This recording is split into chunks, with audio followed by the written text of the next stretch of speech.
Então, boa noite a todas. Nós estamos dando continuidade no nosso estudo, né? E nós temos falado nosso último encontro a respeito do perfeccionismo. E nós vamos ver hoje algumas questões que nós precisamos aprender a respeito do perfeccionismo, para que nós possamos nos ver e ser quem realmente Deus nos criou para sermos em Cristo. E nós falamos que para isso, muitas vezes, é necessário haver uma reprogramação na nossa mente. Lembra que nós falamos que essa reprogramação é feita de que forma? Pela renovação da palavra de Deus. A palavra de Deus nos orienta a renovarmos a nossa mente para sermos transformadas pela renovação da nossa mente, para que nós possamos experimentar a palavra de Deus, a vontade de Deus, que é boa, que é perfeita e que é agradável. E nós vamos ver então que algumas das consequências desse perfeccionismo que pode acontecer nas nossas vidas, é muitas vezes uma alienação de quem nós somos verdadeiramente. Né? Aqui no livro, aqui o autor chama isso de uma alienação do nosso verdadeiro eu, de quem Deus nos criou para sermos, né? E nós vamos ver como que se inicia isso. Nós já falamos um pouquinho a respeito da imagem própria distorcida, falamos um pouco a respeito disso, porque durante esse processo, como que acontece isso? Ele começa lá na nossa infância. Na nossa infância, nós vamos recebendo informações, percepções de quem nós somos, de quem é Deus, percepções em relação aos relacionamentos que nós temos.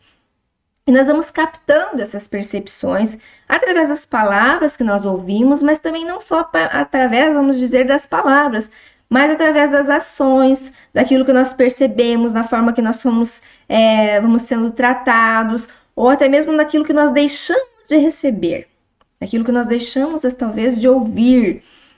E quando isso acontece através de mensagens, vamos dizer que nós vamos recebendo negativas, inconscientemente nós acabamos chegando a uma conclusão assim. Então, se eu não sou da maneira que eu não sou aceita, eu não sou amada, eu já tentei a aprovação, vamos dizer, das pessoas que estão à minha volta, e da forma que eu sou, eu não posso ser aceito. Então, eu preciso me tornar alguém diferente. Eu preciso me tornar outra pessoa. E nessa experiência, vamos dizer, quando essa criança, vamos dizer que vai crescendo, esse adolescente, que ela não vai recebendo, na verdade, aquilo que é necessidade da sua alma, aquilo que é necessidade do amor, da aceitação, do valor, da segurança, uma criança que precisa se sentir segura, aceita, amada. Então, ela não recebe esse valor próprio. Pelo contrário, ela vai tendo essas carências, essas necessidades daquilo que ela não está recebendo. E muitas vezes ela começa, quando chega ali na fase da adolescência, ela começa uma caminhada no sentido de tornar-se outra pessoa. Quantos adolescentes que nós conhecemos que não se aceitam da maneira que são, né? Às vezes já chegou até na fase adulta e não se aceita, e fica tentando, muitas vezes, parecer com o outro, muitas vezes parecer até com uma imagem de alguém, um estereótipo de alguém, nessa caminhada tentar ser diferente, porque não se aceita e não se ama da maneira que é, né? E a questão assim mais, vamos dizer, triste disso, porque Deus nos projetou com uma personalidade. Nós estamos falando aqui desse eu no sentido assim de personalidade, com uma individualidade que é especial para cada um de nós.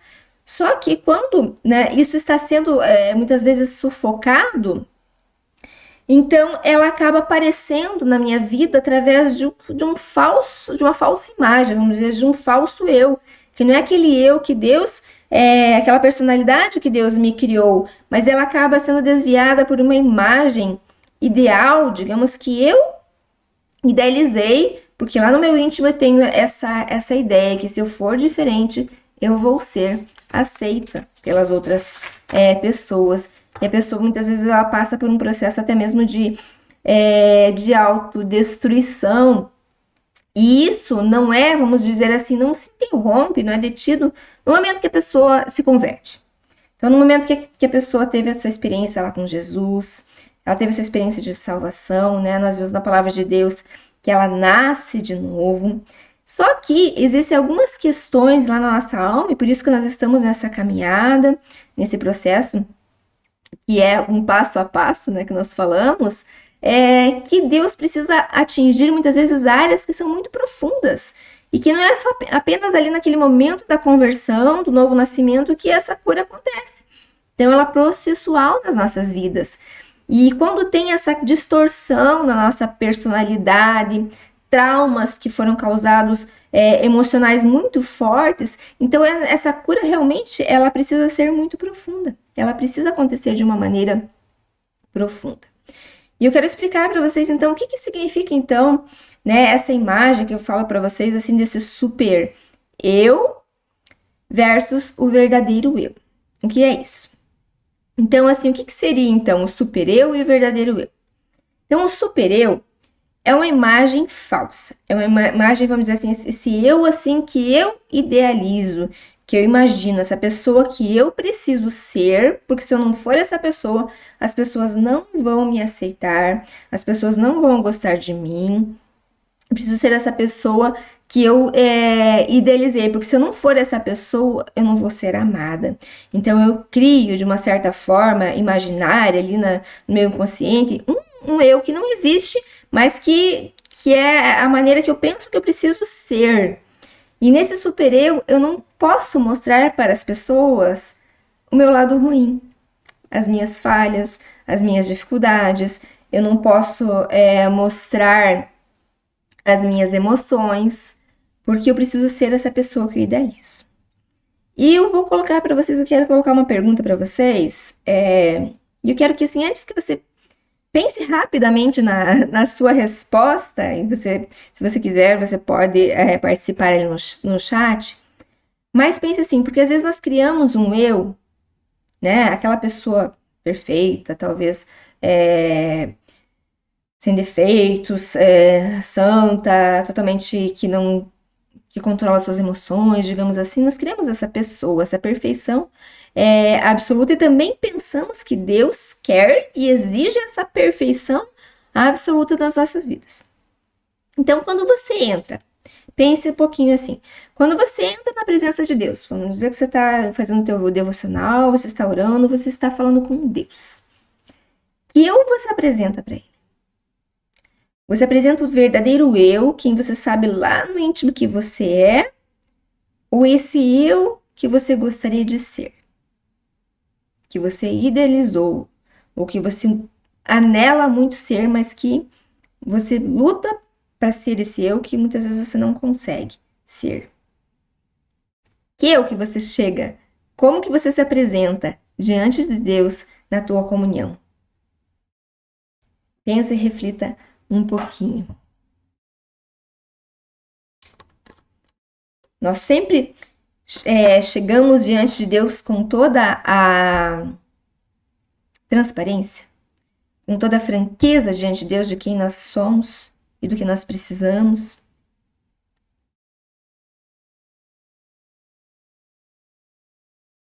O autor desse livro, ele coloca que num aconselhamento ele fez essa pergunta. E que quando essa pessoa refletiu a respeito da pergunta, ela deu-se por si, digamos assim, ela percebeu quanto que ela se colocava diante de Deus de uma maneira que ela achava que ela tinha que ser perfeita para Deus, entende? Então ela se colocava diante de Deus como se fosse, vamos dizer assim, como uma auréola, como uma pessoa assim totalmente santa e perfeita. A Dani compartilhou aqui conosco que a gente tenta ser o mais sincera possível, mas sua pergunta me fez pensar. E olha, Dani, me fez pensar também.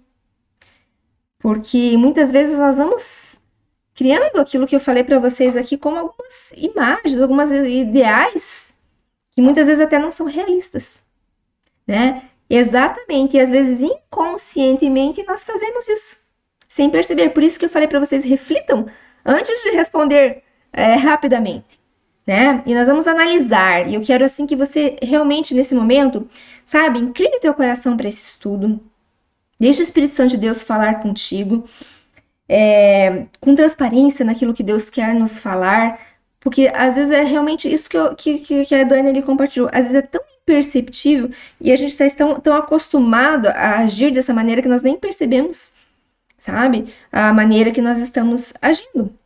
Muitas vezes não é com toda essa transparência.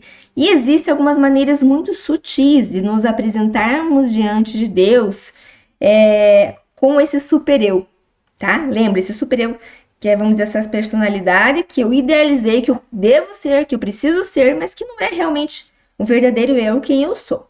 E uma dessas maneiras é uma maneira futurística.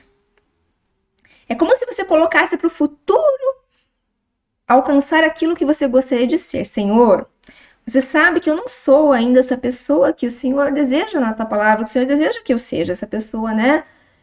Mas um dia eu vou ser, um dia eu vou ler mais a palavra, um dia eu vou orar mais, um dia eu vou ler muito, um dia eu vou ser esse super cristão que o Senhor espera que eu seja. Eu ainda não sou, mas um dia eu vou ser. Então ela está sempre idealizando isso, colocando para o futuro. Então, de certa forma, eu tô falando assim, Deus, não liga assim para essa pessoa que eu sou, não. Porque eu sei as coisas que eu preciso melhorar, mas um dia eu vou ser essa pessoa. Essa pessoa que o Senhor está vendo agora é temporária, porque um dia eu vou ser essa pessoa realmente que o Senhor deseja que eu seja. Então é uma forma muito sutil. Quando a gente coloca para o futuro aquilo que nós sabemos que muitas vezes tem que ser trabalhado nas nossas vidas, né?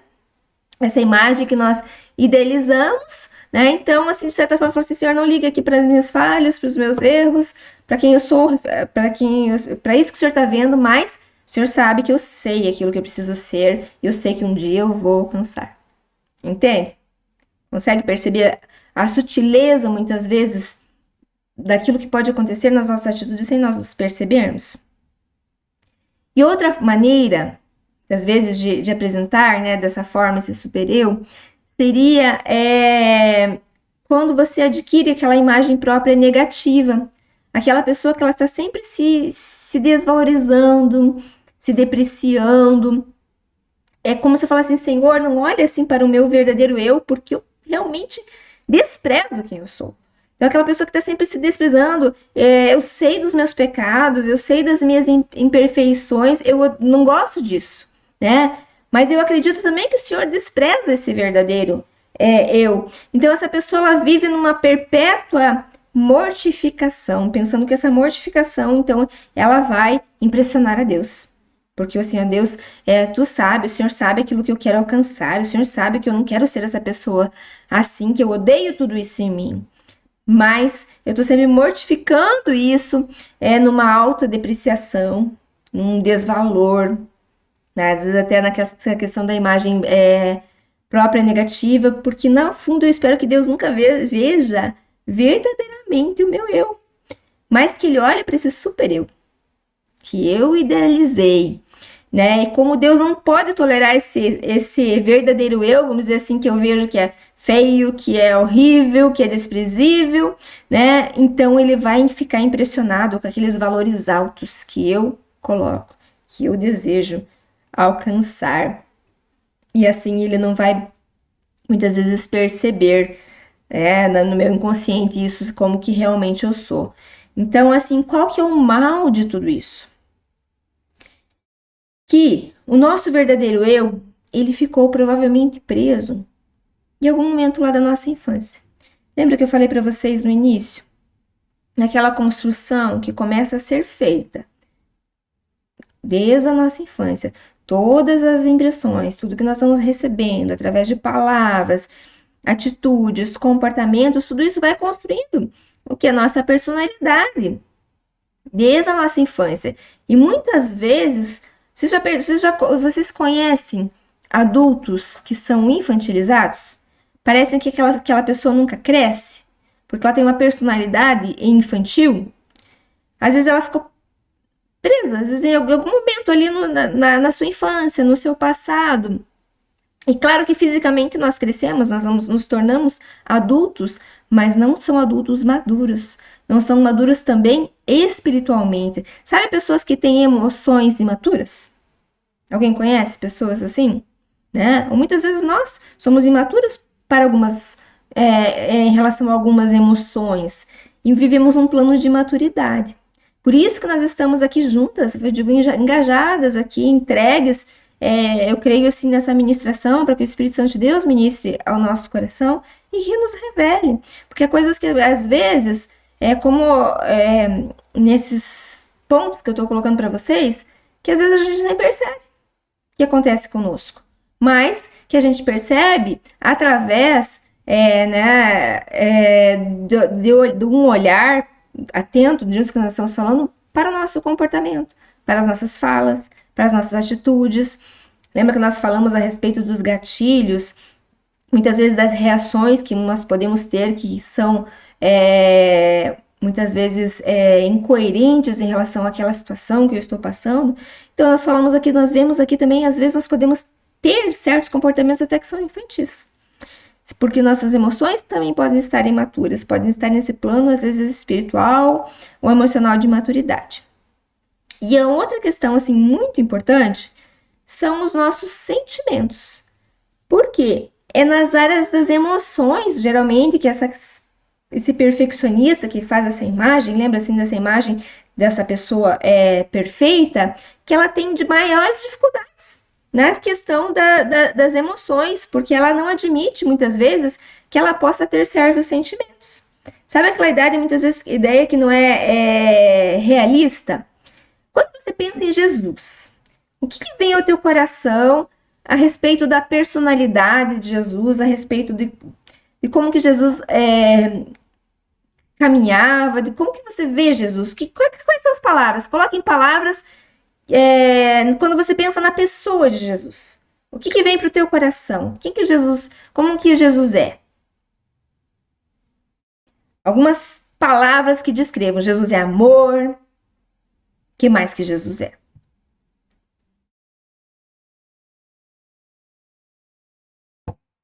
Jesus é bondade. Jesus o que mais? Perdão.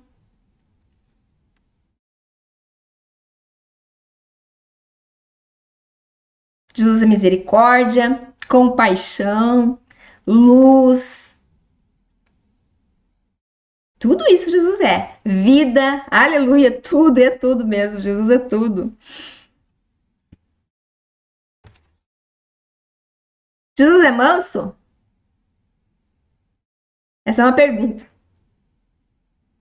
Amor também, Júlia. Amém. E ele é manso? Manso e tardio em irar-se. A Dani já tá indo, né, pro caminho, pra direção aí que eu quero fazer vocês refletirem um pouco. Mas, o que acontece?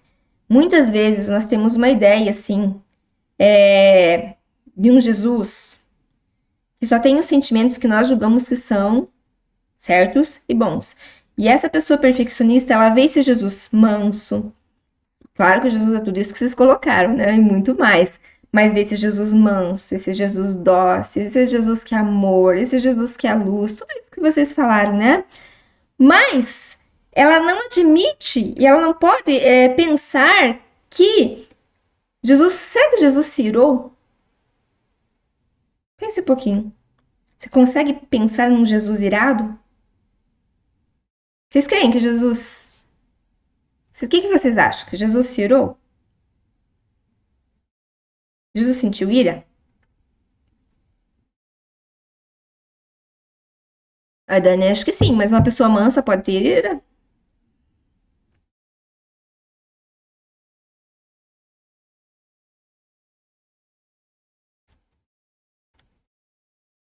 Ah, a Dani tá afiada na palavra, né? Mas Jesus demora para se irar.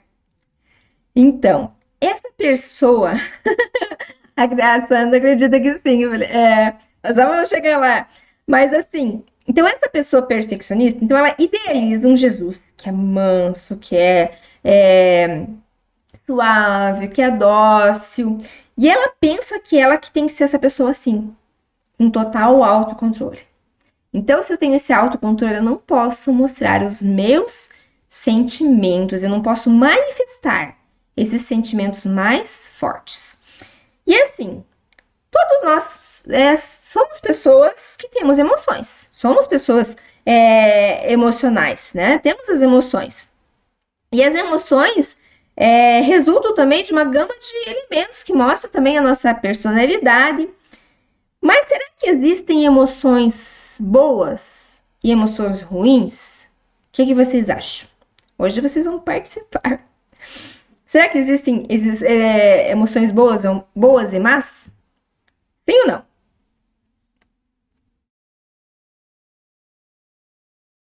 Será que tem emoção que é pecaminosa? Será que tem emoção que é pecado? Será que é pecado sentirmos algumas emoções? Será que nós conseguimos controlar a emoção que nós estamos sentindo? Aí agora não quero sentir a alegria. Não vou sentir. Não, agora eu não quero sentir tristeza. Não vou ficar triste. Será que nós controlamos as emoções? Será que existem emoções boas e emoções ruins? Deus nos fez seres emocionais, né? Nós vimos que o próprio Deus, no início do nosso estudo, no primeiro estudo, se eu não me engano, nós falamos a respeito que Deus é um Deus que se entristece, que se alegra. Deus é um Deus também mostra na palavra dele, né, as emoções. Raiva, inveja também é emoção. Tudo é emoção, sim.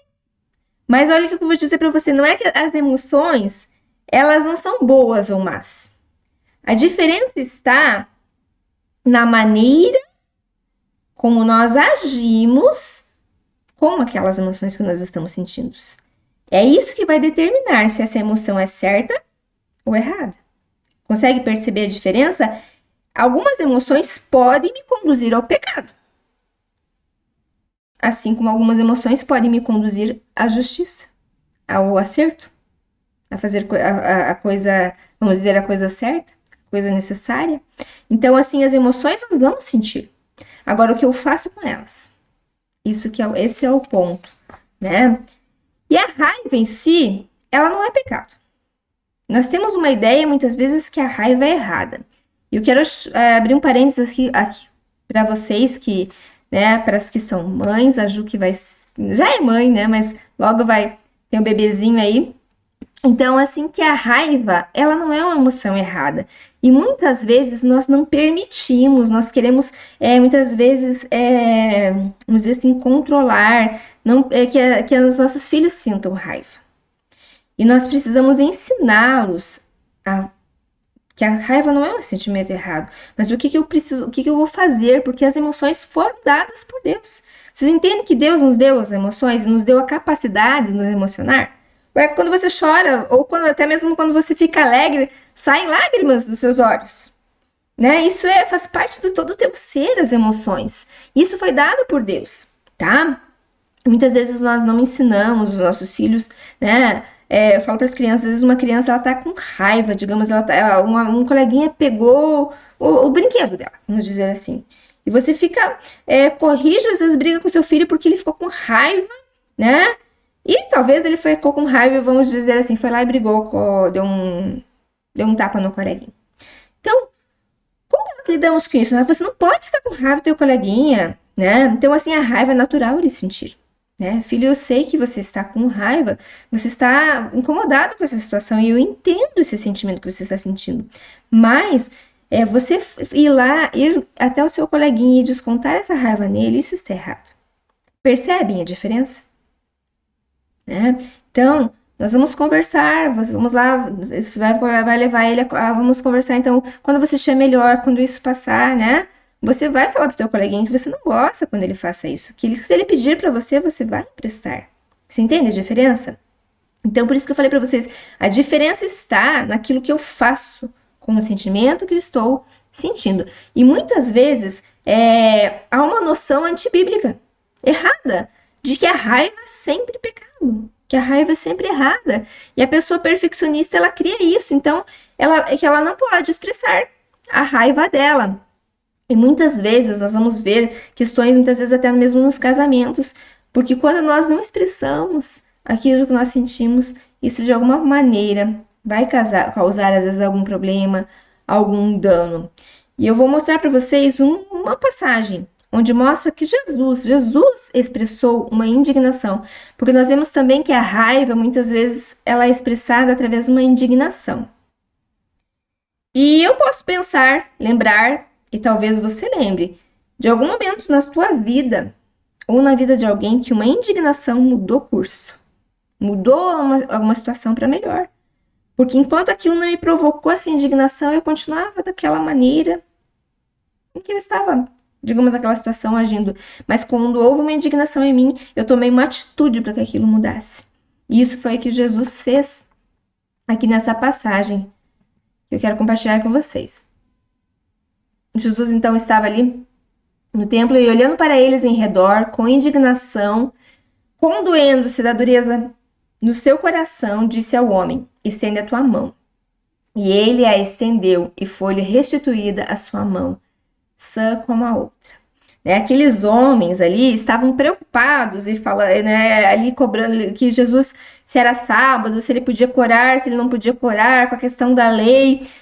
E Jesus ficou indignado, por quê? Porque em vez de eles estarem ali alegres, compartilhando felizes, vamos dizer assim, com Jesus estava ali para curar aquele homem, o homem recebeu ali a cura naquela hora, a sua mão ficou sã, eles estavam com o coração endurecido e Jesus ficou indignado, porque ao invés de eles estavam se preocupando, vamos dizer, com regrinhas, com a lei, digamos que para eles era, se cumprisse a lei estava tudo certo.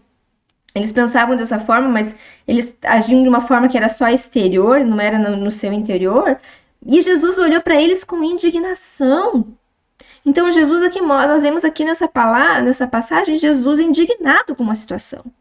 Então, nós precisamos também nos indignar, saber o que fazer no momento que nós sentimos essa indignação, essa raiva. E muitas vezes, essa pessoa perfeccionista, ela não admite isso, que ela não pode sentir certas coisas.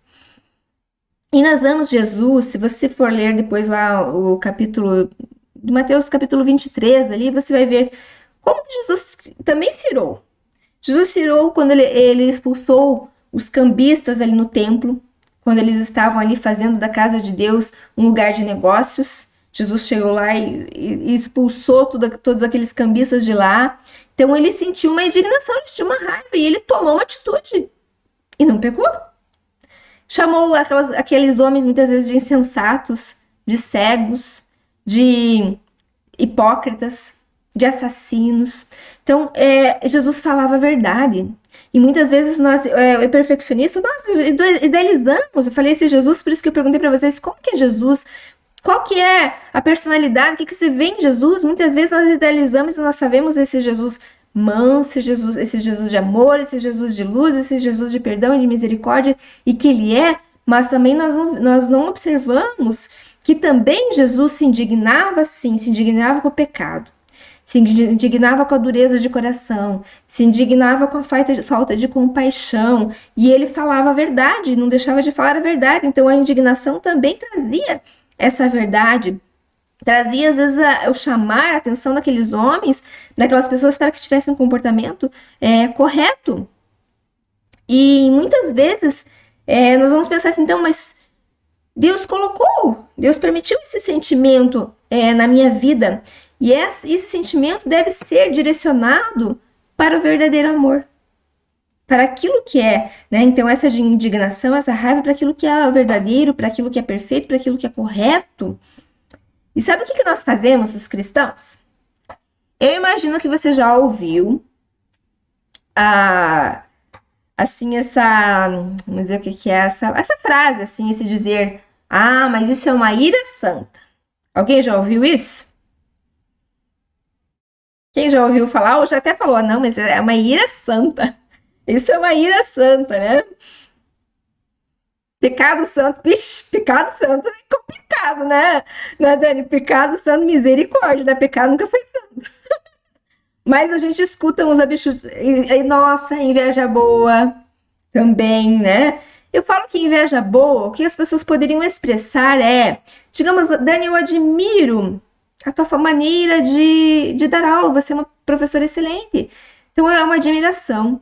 Eu me espelho em você, eu me inspiro em você. Claro que a inveja, no sentido de querer, né, a cobiça de querer aquilo do outro, daí isso é errado e é pecado. Mas muitas vezes nós falamos assim, mas isso é uma ira santa. Por quê? Porque, na verdade, se nós formos pensar lá no fundo, a gente sabe que a ira existe. que a ira é necessária. E nós santificamos, nós falamos que é uma ira santa. Porque nós estamos falando que essa ira está sendo por um bom propósito. Não é isso? De certa forma. Mas por que nós não falamos a realidade e a verdade? É uma ira, sim. A ira não é errado. Nós vamos ver na palavra que não é errado. É errado o que eu faço, pode ser errado e pode ser correto aquilo que eu faço com essa ira, né? Mas por que nós não falamos abertamente? Existe um modo correto de usar a ira. Existe um modo correto. Entende? Então, muitas vezes nós vamos mascarando as coisas, nós entendemos que às vezes a pessoa, porque é cristã, porque tem uma experiência com Deus, nós confundimos as coisas. Claro que nós temos que cuidar, nós vamos ver na palavra que também existe esse cuidado, esse vigiar, porque nós podemos confundir. E essa questão de controlar, vamos dizer, a ira, isso se tornar, às vezes, talvez, num ressentimento, numa amargura, ou também, às vezes, um modo errado de lidar com essa ira. E Paulo orienta a igreja a cuidar em relação a isso. E a Dani falou ali no início, ali no chat, quando a gente estava falando a respeito dos sentimentos, das emoções, olha o que Paulo fala. Irai-vos e não pequeis. Não se ponha o sol sobre a sua ira. Então, aqui Paulo está falando o quê? Que não pode se irar? Ou ele está até falando de uma forma, assim, acho que até no imperativo. Eu acho que ele está até dizendo para que a gente se ire, mas não peque. Existe uma diferença, não é? Então, assim, ele não disse assim, ó, para nós, olha, eu vou permitir que em alguns momentos você fique irado de vez em quando. Mas nós vemos que ele fala assim, se ire, mas não peque. Ele fala logo depois, não se põe o sol sobre a sua ira. Então, quer dizer, você pode se irar, vamos dizer, você pode se indignar, mas tenha cuidado. Tenha cuidado com o que você vai fazer com isso, né? Tenha cuidado para que isso não se transforme numa amargura, para que isso não se transforme num ressentimento, numa questão muitas vezes descontrolada. Ele está dizendo, expresse a sua raiva. Não é errado você expressar a tua raiva, não é errado você expressar aquilo que você está sentindo, mas tenha cuidado. Entende? Tenha cuidado para que isso não se torne, sim, uma amargura, isso não se torne um ressentimento. E muitos casamentos são destruídos. Muitas vezes porque os cônjuges não aprendem a expressar com franqueza, com clareza, com verdade a raiva. Alguém já sentiu raiva aí no casamento? Quem é casado já sentiu raiva de situações com seu cônjuge? Ou será que ninguém nunca sentiu? Acho que não tem, né, como dizer. Ou no relacionamento com outras pessoas. Alguém nunca sentiu raiva? Meu Deus, né? Quantas vezes? Só que muitas vezes nós não aprendemos a lidar com isso. E se tem uma área que nós precisamos aprender a lidar, é no nosso casamento, é no relacionamento que nós temos com as pessoas, porque muitas vezes os relacionamentos são destruídos porque não aprendemos a externar. Muitas vezes nós não sabemos falar. Nós temos dificuldade para dizer o que nós estamos sentindo. Sabe o que a gente faz? A gente dá indireta. Às vezes fala de uma forma sutil, sabe? É como se fosse uma panela. Sabe, com a tampa em cima, assim, que tá borbulhando, que tá fervendo? E está ali controlando, muitas vezes, aquilo que tá sentindo, assim, mas... E a gente pensa que o outro tem que saber aquilo que a gente tá pensando. E a gente, às vezes, não conversa, ou dá indiretas, ou age de outras formas, mas não expressa com clareza aquilo que está acontecendo, aquilo que você está sentindo. Não externa, vamos dizer, esse sentimento que está te causando talvez raiva, indignação, amargura, reprime, sufoca isso. E isso muitas vezes acaba causando danos no casamento, danos físicos, danos emocionais, até mesmo na nossa saúde, problemas emocionais e também problemas de saúde. Muitos problemas, não vou dizer todos, mas muitos problemas que nós possamos passar dores às vezes no corpo, são por causa de todas essas coisas que nós, né, a falta de perdão, o ressentimento, a amargura, que nós não sabemos expressar. Então, nós entendemos que a raiva, né, é algo que é colocado por Deus no coração humano, faz parte. Nós vimos Jesus em tantos momentos que era necessário aquela indignação para que ele trouxesse a verdade, para que ele trouxesse, às vezes, aquilo que as pessoas precisavam ver, ouvir, mas nós precisamos aprender a utilizar de uma maneira benéfica. Lembra que eu falei, os sentimentos não são em si, vamos dizer assim, ruins. O ruim, o mal pode estar, o pecaminoso naquilo que eu faço com aquele sentimento. Ou também, eu posso trazer a justiça, eu posso trazer o bem através daquele sentimento, né? E muitas vezes também, esse super-eu, lembra que nós estamos falando essa imagem que eu idealizei, que eu construí. Muitas vezes eu penso que, não, eu preciso ser uma pessoa assim, santa, uma pessoa, claro que a gente deve buscar santidade, não me entendo errado, mas eu preciso ser uma pessoa que eu preciso me dar bem com todas as pessoas, não posso ter dificuldade nenhuma com ninguém, nenhum relacionamento. Alguém vive assim? Sem ter dificuldade nenhuma? Em relacionamento algum? Sempre dá tudo certo com todo mundo? Às vezes quem menos você espera chega e te fala uma palavra assim que você tipo, nem imaginava, assim, aquela pessoa chega com uma dificuldade contigo, que você nem imagina. Ou alguém vive bem assim com todos. E muitas vezes esse perfeccionista ele idealiza isso, assim, que se ela não tiver bem com todos, se ela tem que se relacionar bem com todas as pessoas, em todo lugar que ela for, ela não está agradando a Deus, porque ela precisa ser assim. E nós vamos ver que, sabe, que as pessoas que nós estamos agora nesse tempo, tivemos ontem na nossa igreja uma missionária, né, falando sobre o campo missionário, sobre a experiência dela. E vocês sabem que muitas vezes os missionários, eles não encontram dificuldade, porque eles vão em tantos lugares diferentes, povos diferentes, costumes diferentes, mas às vezes não há assim, a dificuldade de eles se achegarem, se relacionarem com a pessoa em que eles vão evangelizar.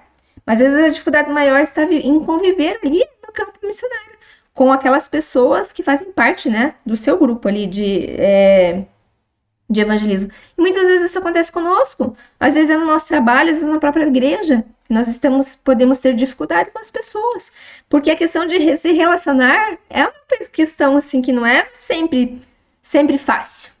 Ou sempre fácil. Então, nós vamos ver na Bíblia que teve dois homens ali, né? É uma das histórias, né, que a gente está compartilhando aqui, mas Paulo e Barnabé, eles não conseguiram ficar juntos. Eles tiveram um conflito que eles tiveram que ir cada um para um lado. Vocês sabiam disso? Eles tiveram que se separar. Então, eles estavam com dificuldade e cada um foi para um lado.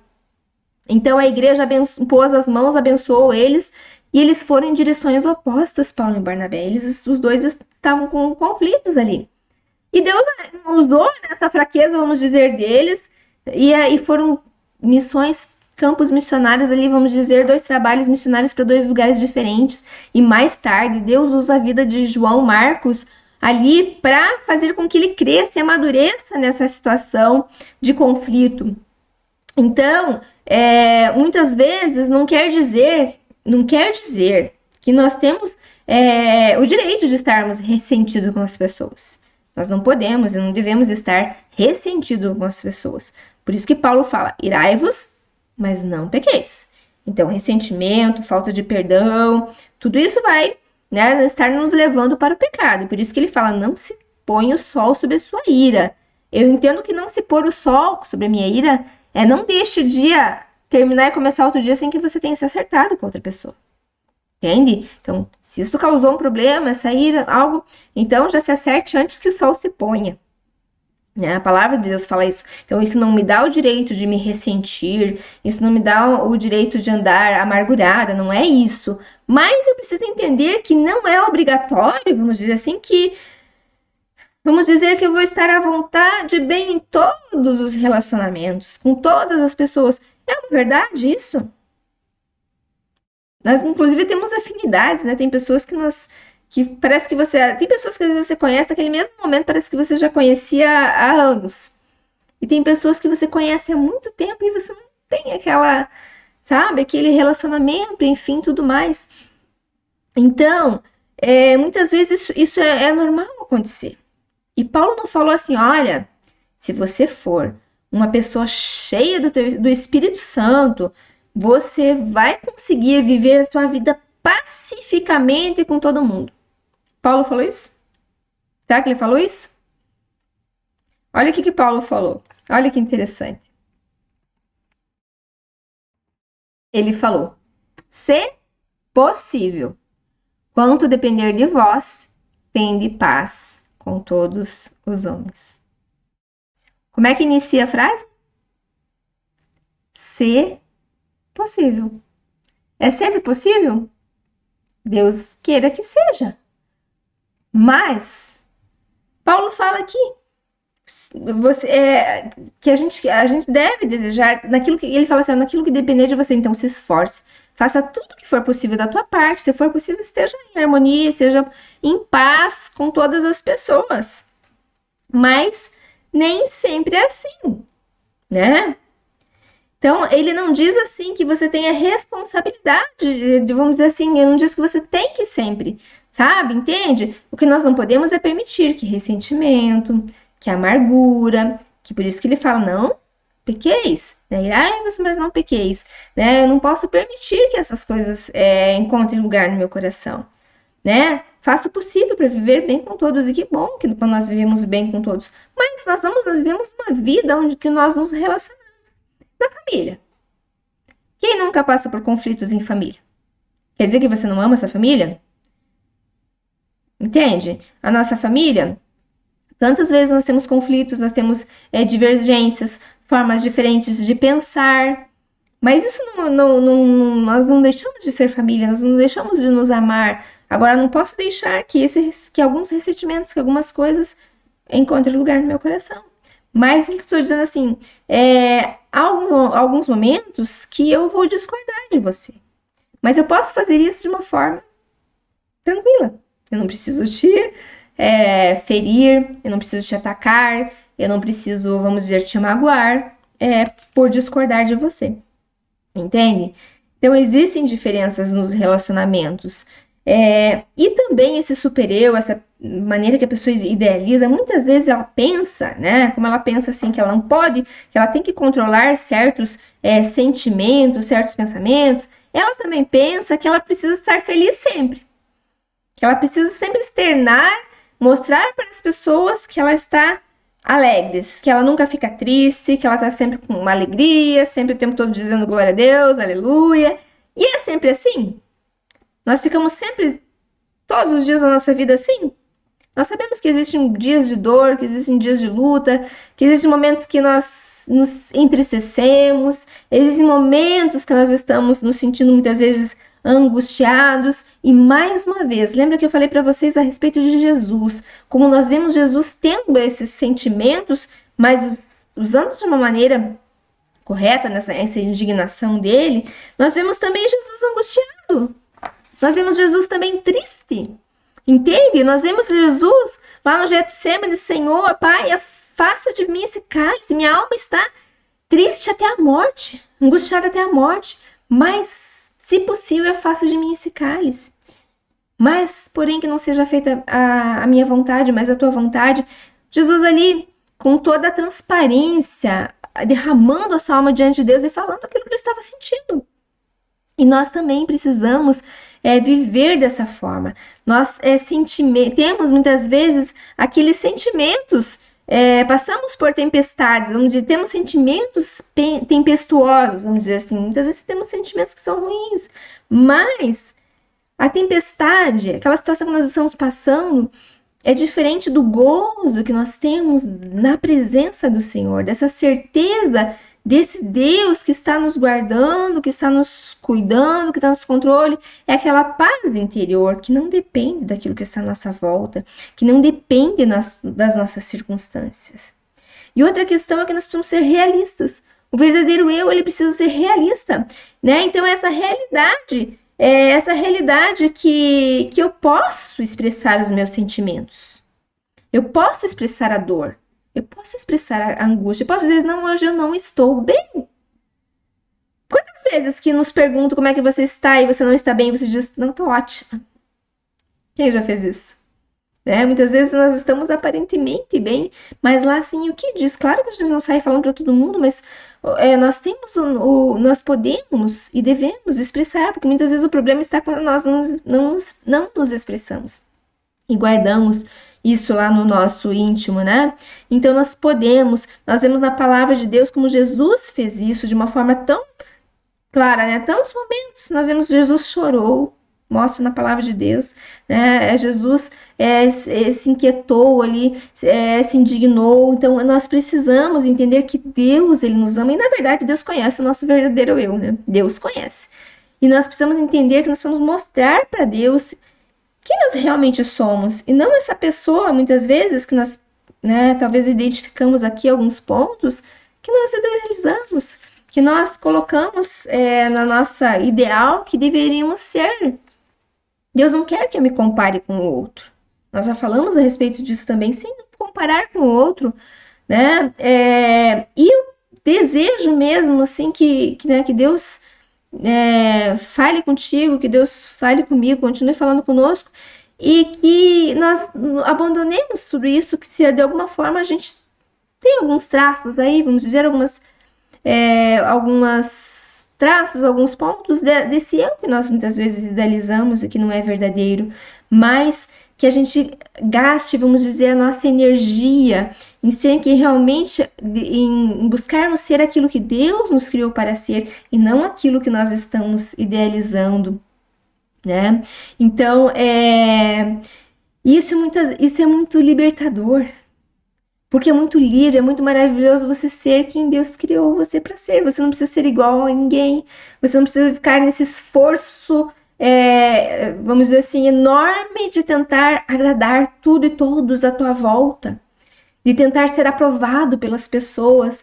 Então isso traz vamos dizer, um sentimento de libertação. De libertação de todo aquele senso, vamos dizer, de eu devo ser assim, eu preciso ser assim, de dever, né?